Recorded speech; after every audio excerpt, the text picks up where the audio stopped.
Yo, and welcome back to the Fast Break, everybody. I'm your host, Shoot the Rock, and we are live here on the Variety Sports Network with another NBA playoffs recap. Another great weekend here. Now we have some series that are in the books. So, honestly, next episode, we might be able to start getting in some second round recaps. So, we'll see how that goes. So, if you are enjoying these NBA playoff discussions, breakdowns, kind of thing, make sure to subscribe to the Variety Sports Network here on YouTube. Drop a like on the video, whether you're watching live or watching after. So let's get into it. And we're going to start with the one series that is now over. The Thunder sweep the Grizzlies 4-0. And I kind of called this on Wednesday's show. Not granted, it's not some crazy prediction by any means, but we have the Thunder moving on. Like I said, in a sweep before playoffs. I thought maybe Memphis would get one. And it was just kind of clear here that OKC was the better team. Grant, I got to give Memphis credit. They did play two very close games here in Game 3 and Game 4. And honestly, they probably should have won Game 4 or Game 3. They were up big and they did blow it. They let the game away. Like, let's see. Their biggest lead, I forget what it was. It was like, but they're up 20 plus points in this game, in Game 3. And then the fourth quarter, in the last two quarters, they got outscored 36-18 and 27-13. And against a team like the Oklahoma City Thunder, that's just not going to work. You cannot let a team back into the game. I want to see what this lead was here. Largely 29 points. The Grizzlies led this game by as much as 29 points, and they lost. Well, that's ridiculous to me. I cannot believe that because, like I said, I thought the series was going to end in a sweep after watching the first two games when OKC just dominated Memphis. Like, those games weren't even particularly close. And all of a sudden, I'm watching this game on Thursday. I'm like, dang, okay, maybe home court doesn't matter that much. Memphis is kind of flipping the script a little bit here. Like, that's pretty impressive by them. But then it was like, actually, never mind. They've not flipped the script. So OKC flipped it right back on them. 31 points there from Shea. I mean, he's going to get his. He's going to get his, and that's exactly what happened. Really, the big difference in this game was Chet Holmgren, 24 points from him as well, and plus 18, as well as J-Dub, Jalen Williams, 26 points from him, plus 13. So both those guys, very positive players. J-Dub had 6 rebounds, 5 assists to go, as well as 2 steals and a block. So, like, he was just kind of doing it on every end of the court there. Shea had 8 assists to go with his 31 points and 8 rebounds from Chet as well. So good comeback win from OKC, and I kind of thought, like, okay, now it's wraps. Like, it's 3-0. That's a just devastating loss for Memphis. No shot. They come back. And then honestly, they fought hard. They fought hard on a lot yesterday afternoon. As OKC, they win 117-115. So close game, could have gone either way once again. I mean, this series very easily, Memphis makes a couple more plays and we have a 2-2 series, but instead it's over. It's like that's just the slim difference it is in the playoffs, man, where a couple plays could just be the absolute turning point in a series. I mean, we're going to get to some really critical ones here in some of these upcoming other Western Conference series, but looking at here on Sunday, so team stats wise, largest lead in this one yet. This one was pretty back and forth. OKC led by as much as 12, but the Grizzlies led by as much as 7. So this one very easily could have gone either way. Just kind of looking here. Really the main difference. Well, no, actually that's OKC who shot the ball really poorly. So yeah, I don't know, man. Granted, no Ja in Saturday's game is a big loss for Memphis. It ended up having to be Scottie Pippen Jr. once again leading the way with 30 points. Honestly, like he's played pretty solid this year. Sorry, excuse me. Scottie Pippen, like I watched him when he played the Bulls in Chicago, and he lit him up that game. So like Scottie Pippen Jr.'s had his moments, and I don't know. Ja just continues to be injured at times. That's kind of what I think Memphis is going to need to get back to, being a top seed, being a team that's fighting to go, win playoff series kind of thing. So right now they're not. Right now they've gotten bounced in the first round, I believe, now the last 2, maybe even 3 years. Let me check this. Let's see. I don't know, stuff like this I need to write down. I'm so busy scouting these box scores that I forget to write down easy stats. So yeah, if somebody in the chat here knows, that'd be very helpful. So on the OKC side, like I said, now they're moving on to the second round. Shea, once again, 38 points for him, so another 30-plus point game. And that's why he's gonna win MVP. He's just such a proficient scorer, just really unstoppable.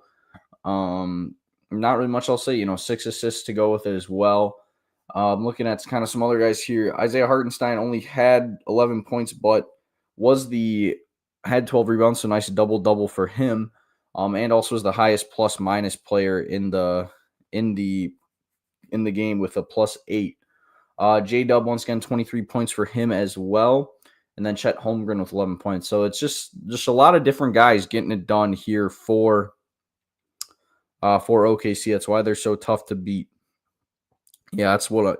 So Memphis now 2022 lost in the semifinals, but the other three since 2021, so the last 5 seasons, Memphis has made the playoffs 4 times. They've lost in the first round 3 of them. They've won 1 playoff round in all those years. Kind of with this group, it's resulted in 1 playoff series win, and that's really frustrating for as talented as they are with guys like Jaren Jackson Jr., John Morant. Like they have quality players on this team.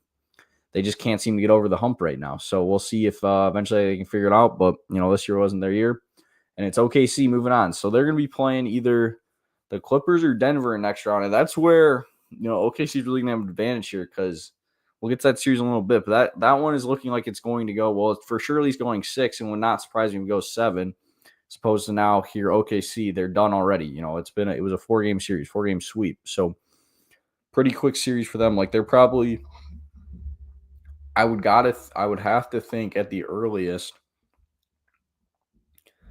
playing maybe Saturday or Sunday. So they're going to have over a week off here. Just the thing is in the playoffs, does that much time off where you go from playing, not every day, not every other day, but pretty close to it. They played 4 games in 8 days here. Now they're going to have a week off, So do guys get rusty? Does that affect them? We shall see. In game 1, it definitely, I think, could have an effect, but I think this team's too talented where it would really affect them more than that. But I don't know. Sometimes as the home team, especially against a team like Denver, who's been to the finals, losing that 1 game could be critical. So we'll see what happens there. So now moving on to the next series, we're just gonna go down the line. We're gonna go 1-8, 2-7, 3-6, 4-5 in every series, mainly because right now I'm watching Milwaukee, Indiana. Pacers currently lead 74-63 in the third quarter.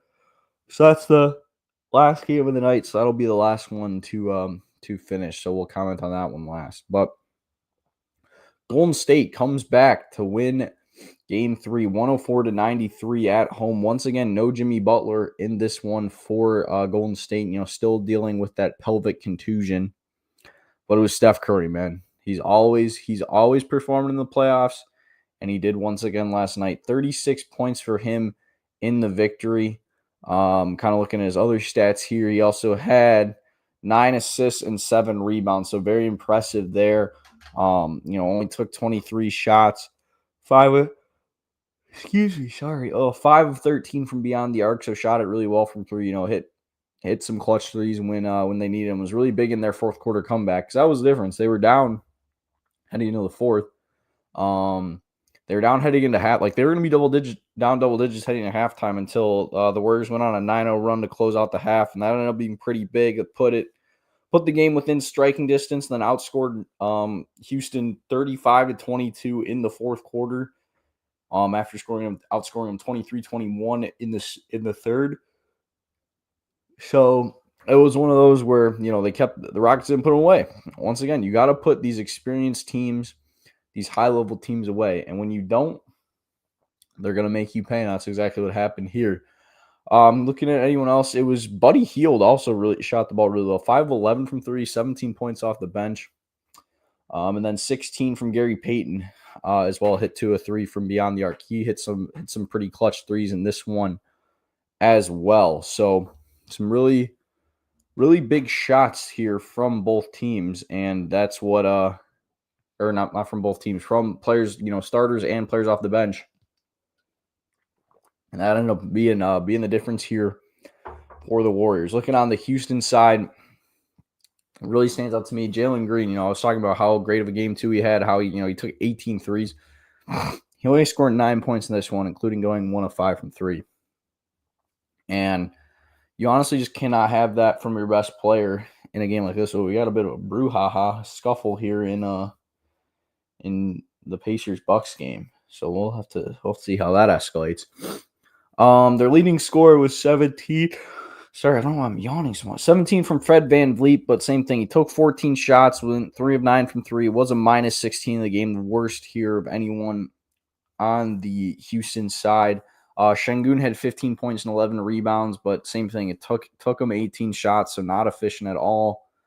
It was a minus 10. So really just not great games here from the Rockets in general. So we'll just have to see. They're gonna need some better effort out of these guys for game 4, which is tomorrow night, and that should be another good one. That's a pivotal game right there. If Golden State wins it, that's a pretty commanding 3-1 lead against a team here in Houston that hasn't, this is a lot of those guys' first time go round here in the playoffs. So, it's a big game. It's one where Houston definitely really wants to win, take home court back. Because if they don't, then, that puts a lot of pressure on them. They got to win 3 straight games then. Granted, 2 of them are at home. That's where I always kind of laugh, where blowing a 3-1 lead is a choke, but I don't know. If you're the home team down, like the higher seed down 3-1, you really only have to steal 1 game. So I don't really think it's like that. I don't think it's as bad as people make it out to be. Now, granted, the Golden State one, which is probably the biggest one that people make a big deal out of. That one, yeah, they had 2 home games and lost twice at home. That's pretty bad, and that's hard to do. But in a situation like that, like this for Houston, I don't think it would be insurmountable. But, it'd definitely be tough, mainly just because of how experienced this Warriors team is. So we'll have to see how that goes. And moving on, the Timberwolves, another lower seed up in the series, and they're up even bigger, a 3-1 series lead here now on the Lakers. Like I said, the Lakers really came out and they punched Minnesota in the mouth in game 2. Granted, that one got a little hairy too for the Lakers, where Minnesota started to come back, but then the Lakers shut them down. Well, was not the case here. If anything, it was the opposite. So we'll start with game 3, because honestly, both these games were very winnable for the Lakers, but they just did not, have the plays to win it down the stretch. So they lose game 3, 116-104, where the big difference was, the Lakers led at halftime and then got outscored by 10 points in the fourth quarter. Once again, only put up 10 points in the fourth quarter. That's just honestly not acceptable. The leader for Minnesota in that game, it's been Ant Edwards. Ant Edwards is a killer, cold-blooded. He's just a pure hooper, so fun to watch. Granted, not because, he's going against my team. But, he just plays with this swagger. He plays with this arrogance. He does not care. He's going to go at you. And I respect it. That's kind of what it takes. He's definitely old schooler. He's like, all these guys are friends. I'm not trying to be friends with anyone. I'm trying to go out and beat them. And I respect that. And you're seeing it this series. 29 points for him. And then the leading score was 30 from Jaden McDaniels in this game as well. And then, a solid game from Julius Randle as well. 22 points for him. And then even Naz Reid and Dante DiVincenzo, providing double digits off the bench with 11 from Reid, 10 from DiVincenzo. So Minnesota kind of getting it from all angles, except for Rudy Gobert. Rudy Gobert at 1 point. Was still a plus player in this game, but only a +3 and an 8-point win. So I don't know. Rudy really hasn't impressed me this year. He only had 3 rebounds. He was, granted, I guess it's not really the style that Minnesota's playing. Minnesota's kind of playing where these guards go and get the rebounds so that way they can get the ball up the floor. But yeah, I don't know. Only 3 rebounds from Rudy. That's not something you really.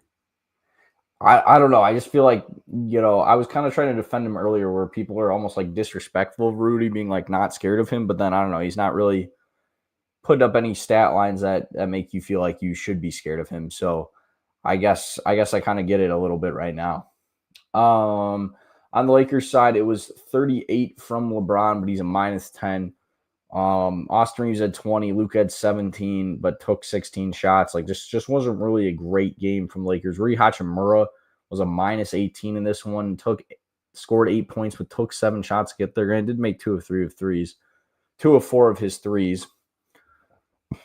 Austin Reeves 5-11 from 3, so pretty good game. But yeah, just defensively, the Lakers they're just not getting it done. Looking at really anyone else notable here. Nothing really standing up. Dory Finney-Smith had 8 points off the bench, was a +3, 2 of 4 from beyond the arc. So good game from him. Or he played his role off the bench, but I don't know. Didn't matter. And then the even bigger just let down from the Lakers was today. Minnesota once again wins 116-113. I was mad, bro. I was watching it, and then I had somewhere I had to go be, so I wasn't able to catch the fourth quarter, and I was like, all right, well, they're up now. Hopefully they don't blow it, and I should have known. I should have known they're going to blow it. Because that's exactly what they did. Once again, they get outscored 32-19 in the fourth quarter. Granted, they did outscore Minnesota 36-23. So same ratio that they got outscored in the fourth. They outscored Minnesota in the third to take the lead, but just once again, just not closing the game out, not playing a full complete game. Because once again, Anthony Edwards, 43 points in this one. Just absolutely ridiculous game from him. It only took 23 shots. I mean, just looking at this game, Castle, really from the second half, the second half until the last, what was it? It got tied with, Minnesota cut it to a 1-point game. When did they take the lead? Minnesota took the lead for the first time in the second half, outside of starting the half up with 3:21 to go. The Lakers were right there, and they just didn't close it out. And now their back is against the wall, where they're going to have to win 3 straight, where they're going to have to play 3 straight complete games. Unlike right now, where they're not playing complete games, not playing a full 48. And that's what's a problem when, you do have a Luka, you have LeBron, but you don't have a true center. So, these guys, some of these guards are, having to be relied on a little bit more. Rui Hachimura did have a lot better game this game. He had 23 points, was the third leading scorer, but I don't know, just not a complete game from the Lakers. But I do want to give Minnesota love. Like I said, I don't want to be too biased here and start just complaining about the Lakers. 43 from Ant Edwards, 25 from Randall again, so another really good game for him. Jay McDaniels only was 16, but was a +8 and had 11 rebounds, so a double-double, still just being a very high-impact player. I mean, he tipped away the steal late where the Lakers were down 1, trying to inbound the ball, and LeBron just turns it over. I saw a tweet with LeBron's stats in the fourth quarter of this series, and it's honestly it's not talked about a bunch, I feel like. But honestly, just how he has been playing in this postseason, it's just honestly, it's not acceptable. I mean, granted, he is 40 whatever now, but I don't know, if he's gonna be all this that he's made out to be. I don't know. I'm just not saying. Yeah, in the fourth quarter of the series, he's shot the ball 7 of 20 with 6 assists and 5 turnovers. It's just not. It's not acceptable. That's why he's arguably the GOAT. That's why he's one of these all-time players, because he makes winning plays, and right now he is not. So that's going to have to change, especially here in the fourth quarter, if the Lakers are going to finally put some of these games away. And it's going to be tough because now they're off till Wednesday, so they have time to regroup. But then they're home Wednesday. They're going to have to go win Wednesday, win Friday, win Sunday. So they're going to have to win 3 games in 5 days. That's going to be tough to do with this team. Granted, like I said earlier, I don't think it's as tough of a task to do for the higher seed to come back from 3-1. Because like I said, 2 of the 3 games they get to play at home. But I don't know. It's gonna be a tall task with just kind of some of the older guys on this Lakers team having to play, that many games, that many days in a row, and win them all, kind of thing. If they only had to win 2 of those 3 games in 5 days, I'd feel a lot better. Where if they even up the series here, but they were not able to. They weren't able to close out either of these games. So we're now going back to Minnesota, or back to LA, down 3-1. And now we go on to the final Western Conference series. This has been the best one so far. Got another classic here on Saturday, granted, and with a bit of controversy. The Nuggets, they knocked off the Clippers 101-99 on Aaron Gordon's historic first ever buzzer beater dunk. And it was crazy. I mean, should it have counted? Let me know what y'all think, because that was close. That was very close. Where, I don't know. It's an air ball. It's tough. It's one of those in the moment, like, but I can't dunk. But if I see an air ball, usually I can't even rebound an air ball just because, like, that it throws you off. Like, you're like, holy, like, you're waiting for it to hit something. It never does. And so Nikola Jokic airballs along. Then Aaron Gordon just grabs it and slams it home as the buzzer expired. And, like, at first, like, he's going crazy. He's like, oh, I just scored. Game winner buzzer beater. But a lot of people, like, didn't react because they're like, well, he dunked it. It must have still been in his hand. And let me know what you guys think. I mean, it honestly might have been, but it's so close. And that's where I'm almost kind of surprised that they called it a basket on the floor, because that's one of those, since they called it a basket on the floor, they couldn't overturn it. And that ended up being the difference in the game. I don't think, we don't really need to touch on game 3. Game 3, I didn't watch a whole lot of, just because it was a blowout. Clippers blew them out 117-83. And I don't know, that was like the worst game of the series. I mean, there was the draft going on Thursday night as well as this game was going on. Plus, I switched over more to that Thunder Grizzlies game when the Thunder were making their crazy comeback. So that was my thought there. But yeah, it's now after this, Denver steals home court back on Gordon's putback dunk. Just kind of looking at the stats here in this one. I mean, not a really great shooting percentage game from either of these teams. Both of them shot under 50%. Under 35% from 3, but they both shot pretty similar. So it's not like, one team had a big advantage there.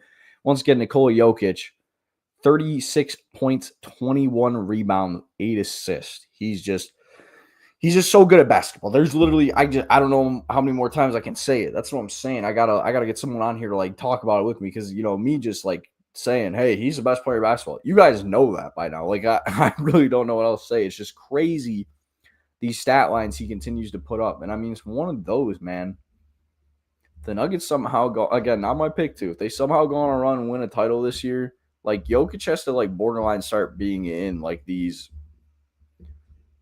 in, like, a top 15, top 10 player all-time conversations, because it is just insane the stats he puts up. And now that his team's winning too, he already has a championship. He could add a second one.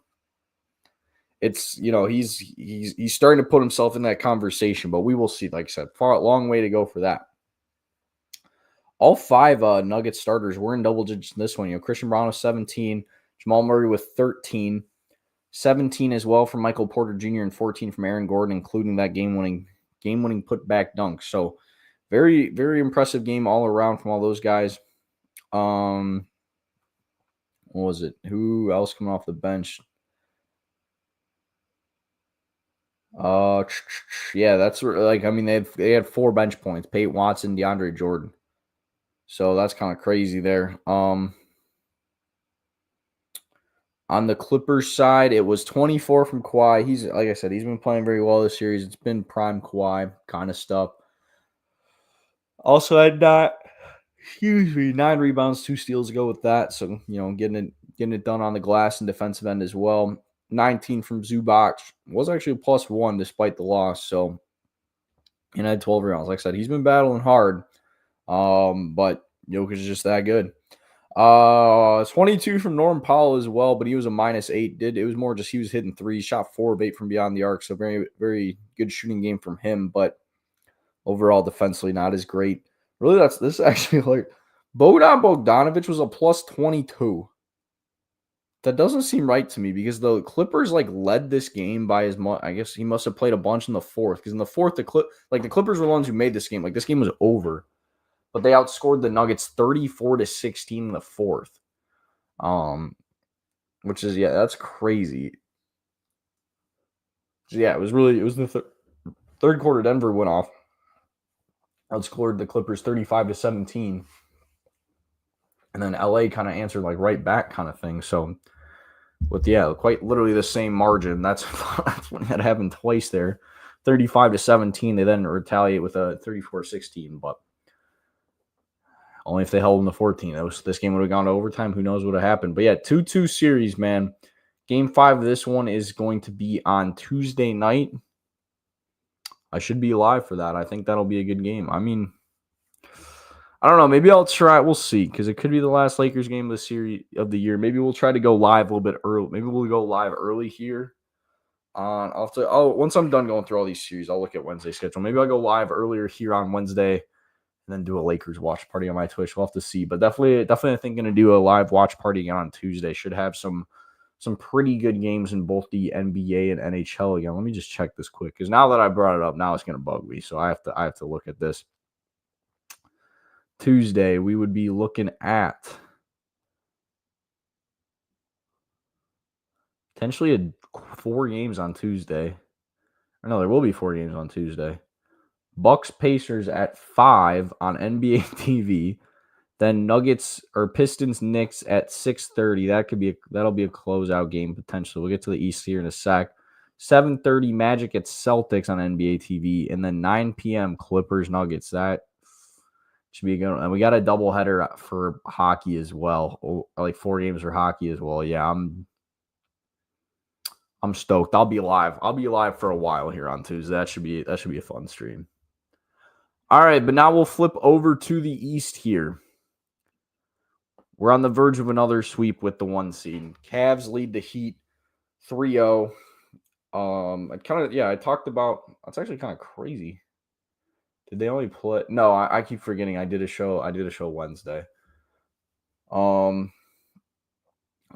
Am I tripping? No, yeah, that's right. I did a show Wednesday where the Heat Cavs game was on that Wednesday. Okay, now I remember. But they blow out Miami in Miami here in Game 4, 124-87. And this is just one. Yeah, it was the Heat's worst playoff loss ever. This game just really was never close. Miami led at the start of the game, and then Cleveland took the lead at the 4:36 mark of the first quarter and never trailed again in the game. And like their lead just kept growing throughout the remainder of the game. Like this one was never close. There's really not a whole lot to touch on this one, because this game was just never close. So another one of those where the 1 seed is just so much better than the 8 seed. And that's why I kind of laugh. It's like, why do we need the play-in, bro? And yeah, the Heat went on a run here. The Heat were the 10 seed now, or the 8 seed. Like, wouldn't have even been in the playoffs, but they can beat some mediocre play-in teams. Like a lot of them were in the East here this year. But when they have to play a real team like the Cavs, they're going to be down by as much as 40, because that's exactly what happened in this one. Just to shout some guys out here pretty quick for Cleveland. We got 22 from Jared Allen, 18 from Max Strus, 13 from Donovan Mitchell, and 19 from Evan Mobley. Sam Merrill started but scores. I guess he only played 19 minutes. Because DeAndre Hunter had 21 off the bench, 13 as well for Ty Jerome, playing 22 minutes. Yeah, this was. There's really not much more to say. It's just Miami can't hang with Cleveland. Miami shot 42%. Granted, they shot 47% from 3 to Cleveland's 37%, which that's actually insane. But they still lost by that much. They don't get to the free throw line. They get out rebounded. Cleveland has more assists. Like, they move the ball better. They don't turn the ball over as much, and they give up less points off turnovers. They dominated points in the paint. They doubled points in the paint on Miami. Like, this is just Miami just has no answer. Bam had 22 points in this game, but he's minus 28. The lowest plus minus for the Heat was for a starter, was Kel'el Ware with minus 10. And he only played 19 minutes, so I don't really know if that counts. Overall, Jaime Jaquez was a minus 8. He only played 5 minutes. He was a minus 8 in 5 minutes. Like, that's crazy. So, yeah, not much else to say there. Cavs are a lot better than the Heat. I will be very surprised if I am not talking about a sweep with this one on the next episode on Wednesday. Then moving on to some more of tonight's matchups. The Celtics take a 3-1 lead here over the Heat, or not over the Heat, over the Magic. Now lead 3-1 after tonight's 107-98 win. And Orlando played tough in this one. I mean, they won game 3. I do want to shout them out for winning game 3. They won game 3, 95-93. Jason Tatum has been back these past 2 games, has played in both of them. Had 36 in the loss in game 3. But for Orlando that game, their leader was Franz Wagner, 32 points for him, as well as 8 assists, 7 rebounds. And then Paolo with 29 points and 6 rebounds as well. Both those guys actually were minuses, but Orlando ended up getting the win. Jonathan Isaac and Cole Anthony and Anthony Black were the big plus minuses off the bench, because Black was a plus 16, Anthony was a plus 15, Jonathan Isaac was a plus 10 despite those guys. Well, Black did have 9 points. Cole Anthony had 4, 2 from Jonathan Isaac. Kind of stepping up for, I guess they're better suited off the bench, but Corey Joseph and KCP, who you're getting nothing from, were it's combined to score 6 points and be a minus 19 in that game. But didn't matter. Orlando still won game 3. But game 4, Boston goes in, steals from Orlando, 107-98. Jason Tatum, once again, 37 points for him, 14 rebounds. That's what I'm saying. I think if Boston goes back-to-back like they currently are, my prediction, it's going to be because Jason Tatum is just going off, taking over games. I mean, we're looking at here now 2 straight games with 35-plus, 36-plus points. And that's coming off, he had a wrist injury, didn't even play game 2. Excuse me. I'm going to sip my water here. I'm looking else at the Boston side. 21 points from Jaylen Brown, 18 from Derek White, 19 from Porzingis. So all those guys playing really good. Yeah, really the bench didn't do a whole lot, and that's kind of Boston's thing, is they have good depth. Peyton Pritchard was a plus 11 when he's out there for 26 minutes, but he didn't score. He only took 2 shots. He was literally just out there playing defense. So that's impressive from, really did not have many. His highest counting stat was 3 fouls. And then Hauser had 6 points, did knock down 2 of the 3 threes he took. But really not a whole lot here from the bench. It's really just kind of the starters were the better players in this game. On the Orlando side, 31 points again, once from Banchero, 24 from Franz Wagner. Their bench only had 4. The Magic bench only had 14 points, and the highest of that being from Anthony Black, who was a minus 16, the worst of any player on the team. So nothing from the Orlando bench either in this one. And it's one of those, or like I said, once again, it's just Boston's the better team. Orlando can't stick with Boston. And it just kind of is what it is. But I mean, Orlando's future is bright. I really do think, with Banchero, with Wagner, if those 2 guys, they can get to stick around and they can actually put a real backcourt around them that's not Corey Joseph, KCP, or then the 2 Anthonys coming off the bench. I think, this could be a real competitive team that could, be making some Eastern Conference Finals runs. Who knows, maybe make a finals or something, Like I said, I just compared to the Cavs. The Cavs and the Magic played a 7-game series last year. The Cavs 1-7. And now the Cavs find themselves the 1 seed, winning 60-plus games this year. And then Orlando went the other way, granted injuries, but a 500 team as the 7 seed. So I think if Orlando can actually put some guys around these 2 young stars they have, it's going to be a bright future for them. So moving on to another game for today, another kind of controversial ending. The Knicks, they knock off the Pistons 94-93, where Tim Hardaway Jr. potentially got fouled on a 3 at the end, and kind of a broken play, but doesn't get called. And New York ends up going into Detroit, taking both games, both really close games. Game 3, too, was a 118-116 victory that, came down to the final stretch where Cat had a big game, 31 points for him. The Knicks led the whole 4th quarter in that one, but Detroit, cut it at the end. They were making a little bit of run there. Didn't go quietly into the night. So you thought, okay, maybe game 4, they can win it here, but nope. Sadly, they were not able to get it done. I mean, they were right there, and they just could not get some winning plays to make it happen. So kind of looking here, I want to look at this play-by-play down the stretch here because I'm trying to remember this. That's the only problem with all these games. It's hard. Like I said, some of them I didn't get to watch super in depth. It would no go. Give me the. Why does it like start with the? I don't want to start with that. I want to see the end of the game. Yeah, it was. Where was the winner? Why am I forgetting? It was with 47 seconds left. Yeah, it was a step back three from Cat. Put the Knicks up by 1 with 47 seconds left, and then 2 just like defensive possessions, and then the final one where like it was literally just a broken play where so it's Cade missed a 14-footer, Hardaway and that's listed at 7.1 seconds. That was like a loose ball. Went to Hardaway. Hardaway's credited with the offensive rebound at 0.1 seconds. Like that's what I'm saying. That's how it wasn't actually like 7 seconds because he obviously has to get the shot off before then. But yeah, he isn't able to hit it, and it's one of those where he does get a pump, and Brunson does jump into him, and it's one of those. Honestly, I think it should have been called a foul.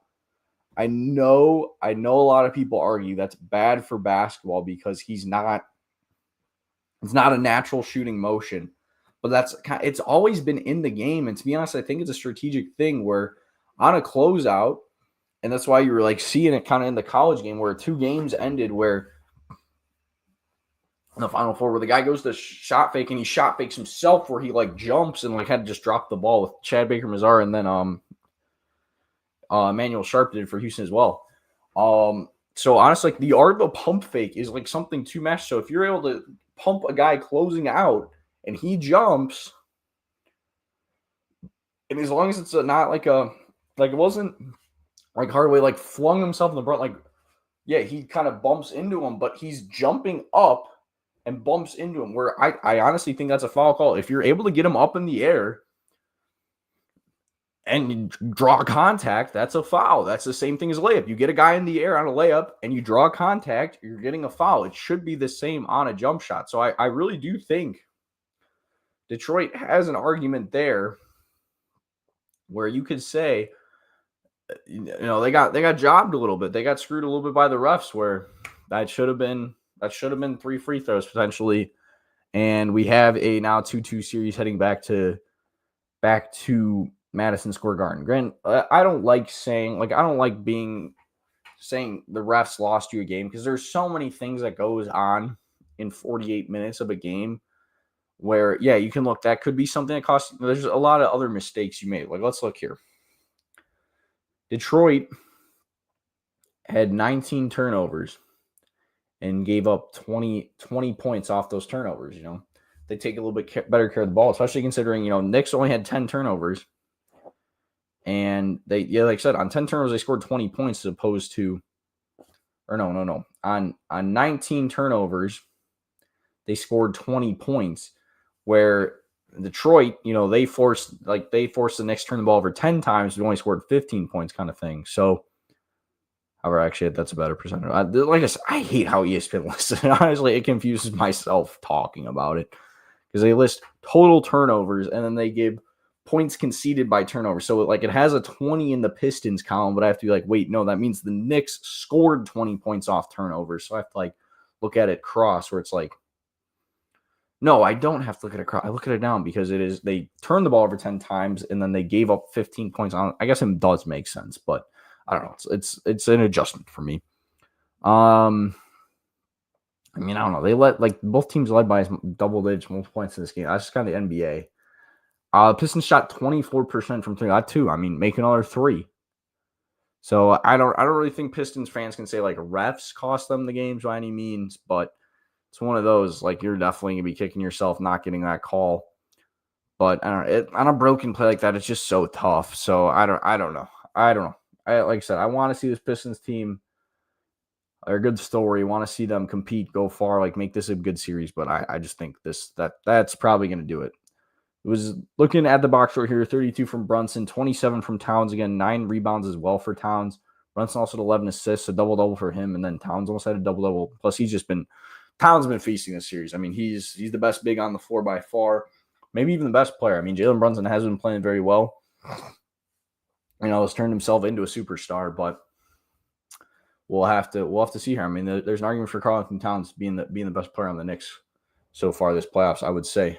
On the Detroit side, 25 from Cade again. That's where another one where I'm kind of like Orlando. It's like if Detroit can build around Cade, this team will be just fine. Yeah, they're like I said, in the NBA, you have to take your lumps in the playoffs. You got to make it, know what it takes to win a playoff series, win a playoff game. Like I said, I think game one, the Pistons, that's where it showed this is a new team to the playoffs. It's a team not a lot of playoff experience, and the atmosphere, got the best of them a little bit there. So, there's now probably 2 games in this series where, I mean, Detroit could easily be up 3-1 in this series as well. So I don't really think they can blame the refs here. I think they just kind of have to find a way to close the job themselves because they haven't done it so far. Here Tobias Harris also had 18. Tim Hardaway had 14, like I said. It's really the bigs. Like I'm saying, Cavs just dominating. Jalen Duren only had 6 points and is a minus 17. Did have a 17 rebounds, but yeah, not great from him.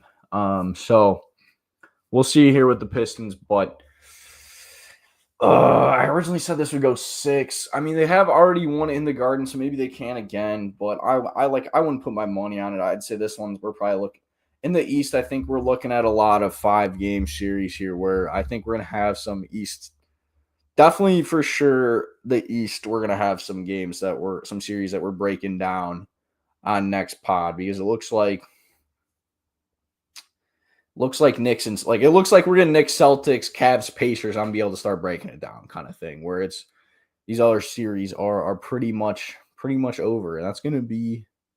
Well, granted, the Southwest only had like one team. It had 2 teams make the playoffs, but it's the 7 and 8 seed. That's what I'm saying. NBA divisions are so funny because they're quite literally the most pointless thing in all of sports. Really, what I think they should do, because you are now seeing some of these teams playing 5 times a season.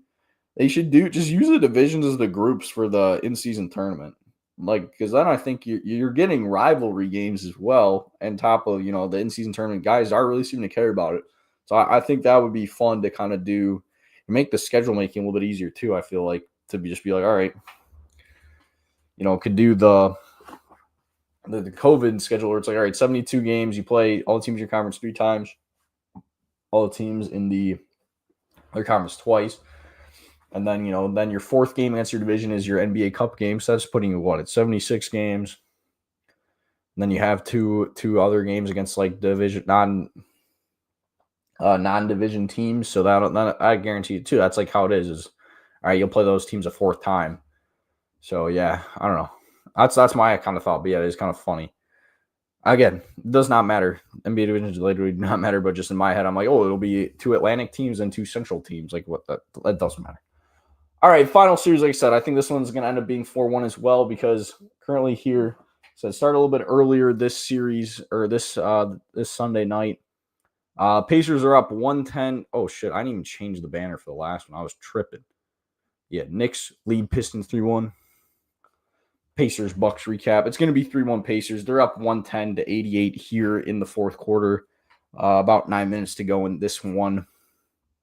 And they're going to be up 3-1 heading back home. Dame left this game. He did. I didn't see. Let me see what it was. I didn't hear. I did just, or I heard him, but. Sorry, I just clicked on the wrong thing. Where is I going? Oh, Twitter to look up Damian Lillard recap. Injury update. Damian Lillard is feared to have a torn Achilles.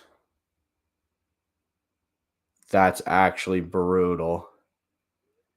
That's so brutal. Yeah, because it was a non-contact injury too.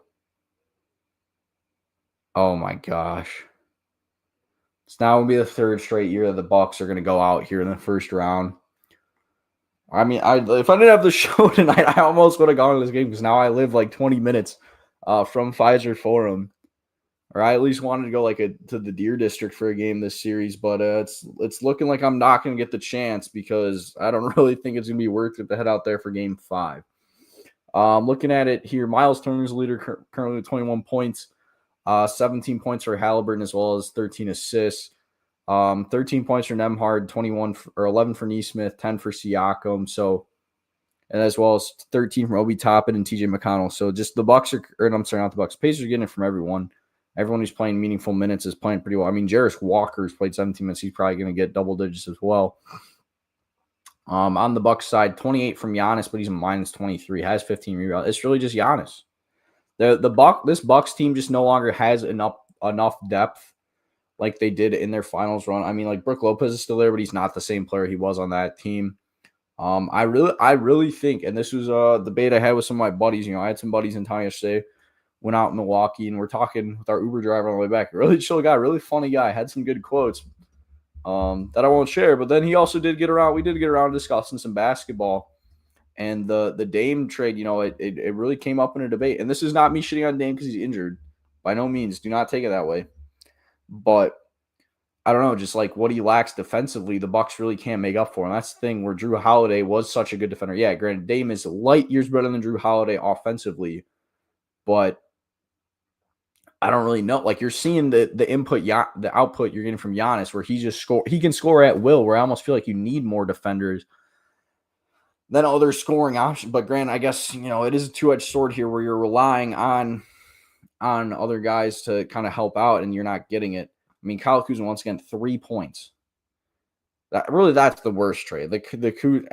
Middleton was worth a lot of money, so you understand why the Bucks moved on from him. But Kyle Kuzma has not given you the output in this series anywhere near a Chris Middleton level. Where that's what I'm saying. Where like Drew could be the primary defender, and Middleton could be the secondary scorer kind of thing. Like I think if you're a Bucks fan, if you're being honest with yourself, you would rather have Chris Middleton and Drew Holiday than Kyle Kuzma and Damian Lillard as your big three with Giannis. And it's really going to be interesting. I mean, let me look up Giannis's contract here. It's going to be interesting if he stays in Milwaukee. He's one of those guys I could see as a lifer, but another guy you saw as a lifer was Damian Lillard. And look what happened. He's now in Milwaukee. And that's, you know, something I think he could be talking to Giannis about. And granted, you know, Giannis has accomplished mission. Giannis has won a title for the Bucks. You know, it's something only ever done one other time in their history. I don't think Bucks fans can be mad if Giannis wants to leave. He does still have 20. So this is 20. So he does still have 2 more years under contract and then a player option. So that's almost one of those. I don't know. We'll see if he requests a trade, but I don't know. Now 3 straight first-round exits from Milwaukee. They did win a series the year after they won the title, but then lost to Boston. Where that's one, where Middleton got injured in that series. But yeah, the Bucks playoffs as of late, just not a whole lot of luck. So we'll see the future. We'll see what happens there. But that's going to wrap it up for this one, guys. Appreciate all of you who are tuning in either live here on the Variety Sports Network YouTube channel, or, you know, those of you who are tuning in later, either on YouTube here or on Spotify. Make sure to drop your comments on the episode, you know, your takes on these series, your picks for the next games. Actually, I guess I could go through that quick here before we sign off.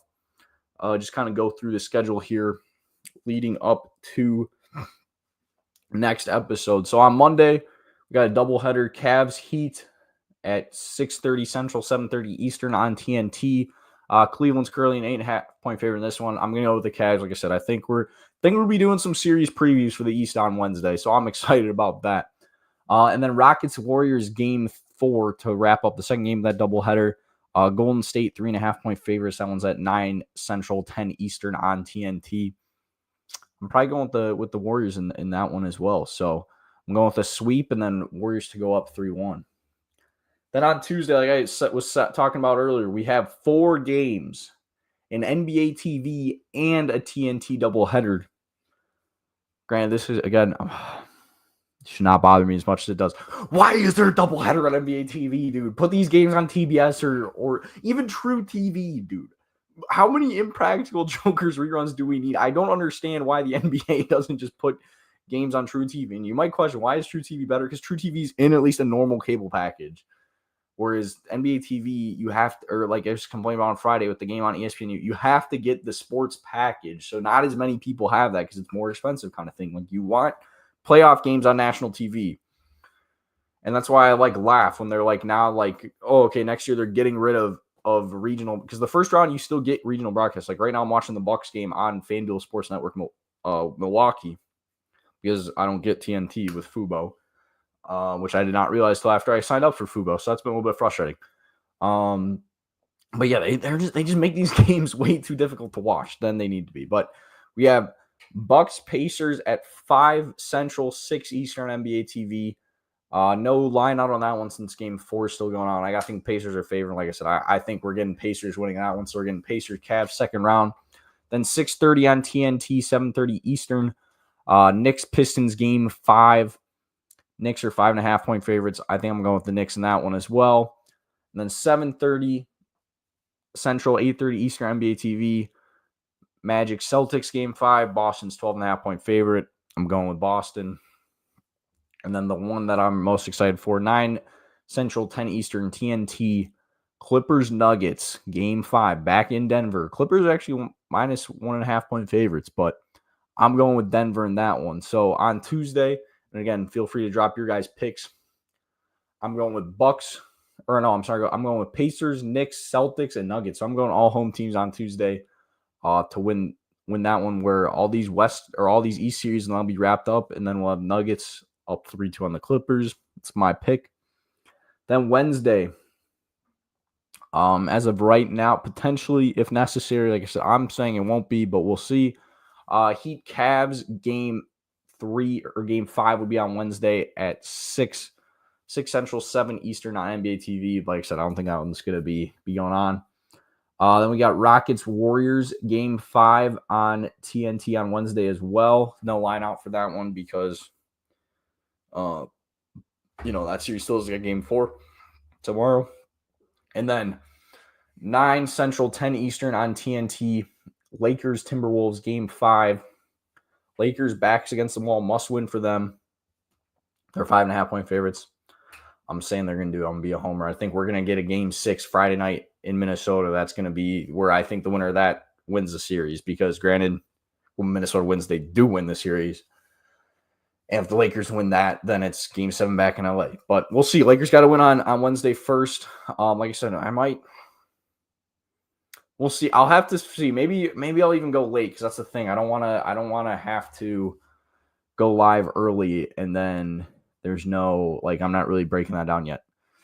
However, okay, we'll see. Like I said, time TBD on Wednesday. If all the East series are done, maybe we just do a Wednesday breakdown, all the East series kind of thing early, and then I go live for the Lakers game, do a watch party again, like I've been having a lot of fun doing.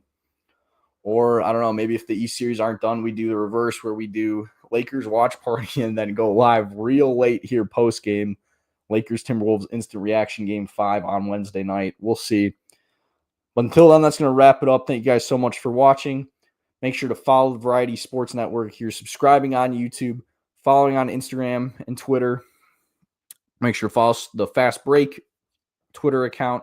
Make sure to follow me, Shoot the Rock, YT, everywhere. Instagram, Twitter, YouTube, Twitch, Spotify, all of it.